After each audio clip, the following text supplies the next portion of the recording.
to open your eyes because this is it. 10 weeks of qualifiers, 8 weeks of creative qualifiers have led us to this very weekend. The Fortnite World Cup Finals in New York City. We're gonna walk away with world champions. Yeah. I'm so excited. I could not be happier right now. And not only that, we are outside of the Fan Festival having a blast. Everybody's doing all sorts of fun activities. All the people are getting inside, starting to get ready for the show. Getting the sweet creative action. Later, of course, the pro-am is the blast. Make sure you're coming down here and joining us. Yeah, for sure, man. Now, funny enough, we actually have Pookie who is standing by. She's chilling with the leader of the Funky Fighters. That is Tamoya, so let's hand it over to her. Thank you so much, Zeke. I am here with Tamoya of the Funky Fighters. It is so exciting to have you here competing in the Creative Fortnite World Cup. How have you been preparing for today? I just practiced with my team today and it was really good. We didn't have as much to do, but we played really good, so I'm pretty excited. Yeah. That's awesome. Team synergy is definitely important. Now, do you know any of the other competitors that are going to be here today that you'll be facing? Do you have your eye on anybody? The Death Run map, I think is going to be the most competitive. So, yeah, I'm excited to do the Death Run map, yeah. So, I mean, Scissors is very well known for his death runs. Do you think you'll have any competition with him?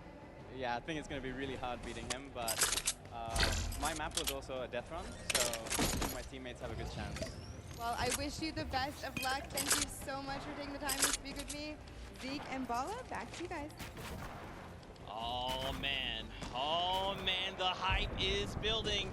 Now guys, the show is getting ready to start, but there it is. You've got the 32 players, 19 countries represented across 8 different teams.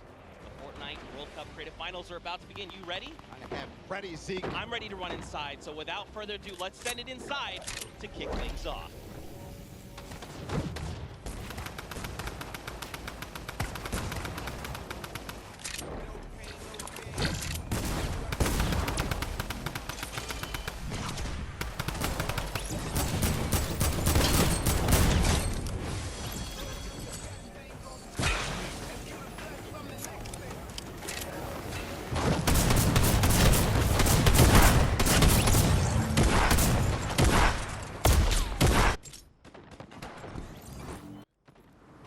Ladies and gentlemen, what's going on?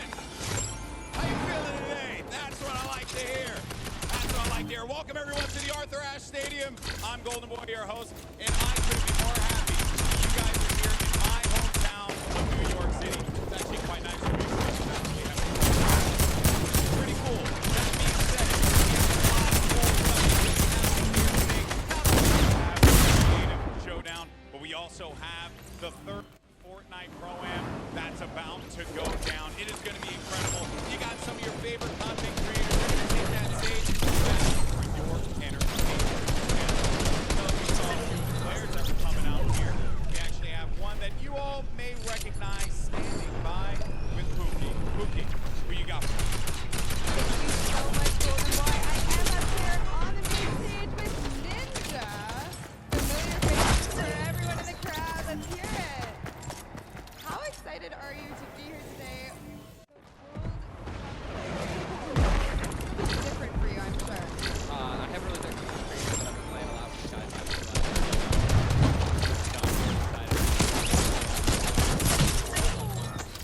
Now, tell me a little bit how your team came together. Yeah, I checked out their clip, the trick shots that they submitted, and they were all looking to get out to their special. It was just an easy choice to pick these three guys. And, you know, like I said, we've actually been bonding pretty hard. Cohesion is an all-time high. Team cohesion, I love it. We should have named you guys the Ninja Trick Shot Warriors, really. That would have been awesome. Kind of in the game, so, you know, we could have had, you know, maybe some of that. I like a little whip. I love a little ice cream. And anybody that you're looking forward to facing off against here today? I got to my fellow, you know, Red Bull competitor, essentially, and, you know, Scissors, because he talks a big... That's it, yeah. Those two guys looking out for the boys. He does talk a big game. Let's see if he can bag it up today. Thank you so much. I wish you all the best of luck.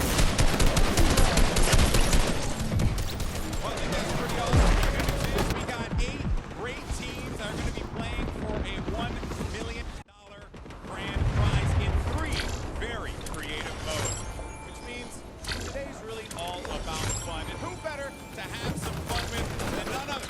We got Monster, Sundown.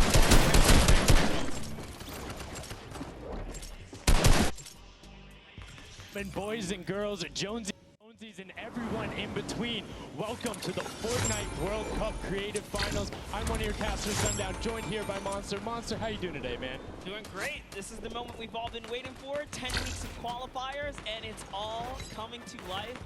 And this is what we're doing. Yes, after the 8 trials, now what you'll be seeing on the stage will be 4 sets of 3 matches and 2 never-before-seen maps, and a little refresher coming from the creative showdown there with Sky Station Showdown. It's going to be incredible. That's right. So you guys have seen the Sky Station before. Lucky for them, you know, they get to kind of come in here, prepare, kind of prepped up. But there is so much more that is going to happen that hasn't been observed. Oh, and I mean, it's good. Seeing the adaptation across these sets is going to be incredible, and they're going to get a chance to revisit them.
Which you talked about a lot coming up into here, and of course the Fish fam, who's going to be led by Scissors. And these are some of the creative kings. They've been able to go through, run and qualify. A lot of them have had the world run, or not world run experience, excuse me, but in those death runs where they were doing the qualifications, but there are also some combat aspects. So we've seen Sky Station Showdown before. You know, there's going to be a little bit, I don't want to say advantage, but there might be a little more at home when you're actually firing bullets, building out, and trying to get those rotations in.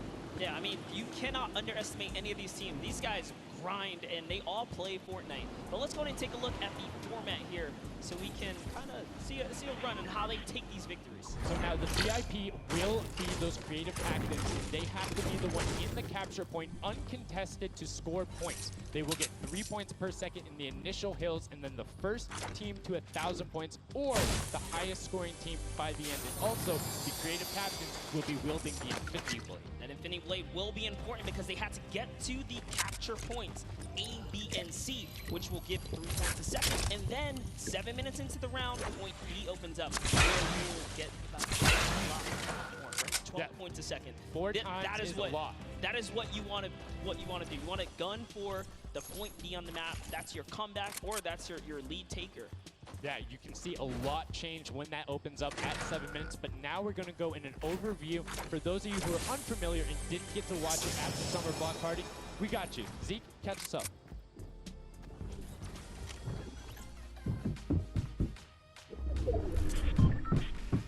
This map is a collaboration between Team Evolve and Epic.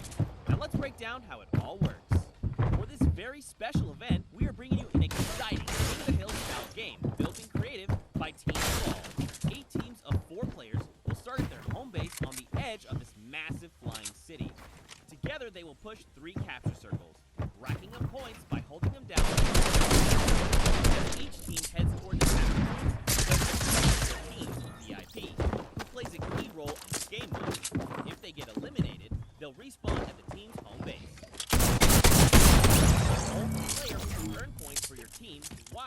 capture circle, earning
Swayed me. Their entrance has really swayed me. They definitely had a lot of confidence down there, and Gotaga can be very competitive at a drop of a hat. My team to watch, the Llama Record Co, Hand of Blood, Spenos, Alex JJ Carnifex. You heard him talk about it. 3 competitive veterans and a very aggressive German. That's a combination that I want to see on Sky Station Showdown. Now, we've done a whole bunch of talking, but I know why you guys are here. You know why we're here. It's time to play some Fortnite. The Fortnite World Cup Creative Finals starts right now.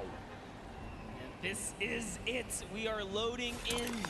Everyone's hopping out, and they are actually familiar with this map. So we're gonna see the strategies off the bat here. Let's see who can take away and break away with that early lead you saw there. Nice wide shot of all of our captains here. Here it is. Little Whip Warriors in the lead off the bat.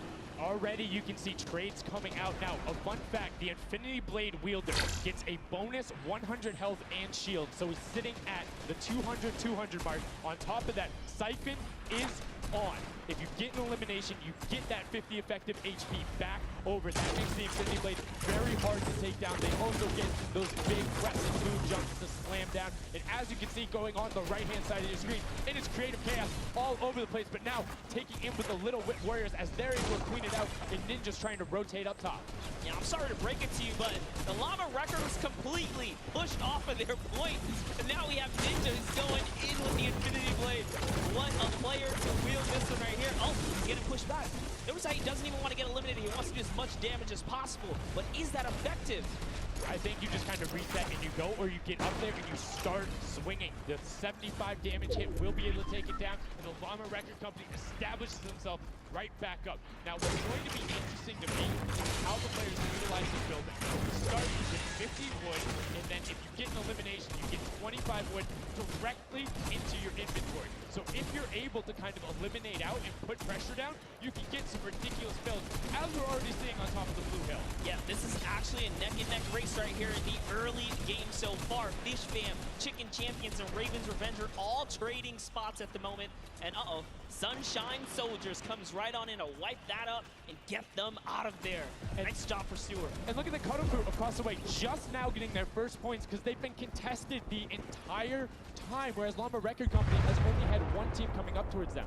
Another thing to note, let's talk about the loadouts here, Monster. What are they rocking? They're rocking everything that you can get in the game, from blue tactical AR up to that hunting rifle. So you have the long range, you have the close range, you have the AR. You kind of just pick and choose your battle, what you want to use. And the one thing you're missing that the Infinity Blade wielder does not have will be 9 impulse grenades. So everyone has a bunch of mobility to be able to get up there. But you see right there, Scissor's able to cut down a bunch and get a decent amount of timing. Let's take a look at the score. Little Whip Warriors climbing up, but it is only a 5-second uncontested lead, and they're building on it. Right now, not a lot of points have been scored, which means when that hill opens up at 7 minutes, it's going to be that much more important. Yeah, this is going way better than I expected. There is no one dominant team so far, but the Little Whip Warriors are doing so great right now. There goes Ninja, and he does get traded out. Raven's Revenge kind of takes it back over. Will Gotaga squad manage to hold it down for long enough to get their, points in? don't forget, he has to clear out the point. If there's someone on it, you're not going to get anything. Right, and as soon as you're up there, teammates are not building for you, you're exposed for the entire map. Everyone else is able to see you. You can see El Rubius going in, but the double tack plus the Infinity Blade Wheeler of Hand of Blood. This Llama Record Company team is looking to go platinum with a great defense of their point. There it is, very nice. Finally starting to earn some points, trying to break that, triple digit Hand of Blood. Little fun fact right there. His dog Falco is Germany's second biggest dog influencer on Instagram. That's impressive, but I wonder who the first biggest is. That's like, is there a statistic for that? Like, you go down the line? But one thing I do want to note for Hand of Blood, look at the eliminations coming out of the Infinity Blade. Already sitting on 7 and being aggressive. As the more he gets that siphon going, the better he's going to be. But the Chicken Champions come out on top there. No tender defenders are going left. April holds the top, and now, crawling their way back up there, they're only about, like, 10 seconds or so behind the Funky Fighters? Dude, wait a second. Where do the Funky Fighters come from? Suddenly they're at the top here, and the Little Wit Warriors have not managed to earn any points. Sunshine Soldiers looking to kind of ruin that festival up top, but it's Tomoya. We touched with him with Pookie early on. He said, you know what, he chose his players, specifically because they're great at depth runs, but it looks like they battle it out too. They're doing a very good job of making sure they go at the same time. You can see Tomoya here being patient, doing everything he can to try and find an outlet, but he doesn't want to commit before his teammates are there. He's waiting for Kuzi. There they are. Kuzi coming up with them as well. The fight is on, but we switch back over to Scissors just chopping it down, but the Fish Fam is a sushi there as the retake happens. That is actually crazy. Watch him kind of wait there, prepare the ambush. His team comes up and they collapse up the point, and bye-bye Fish Fam.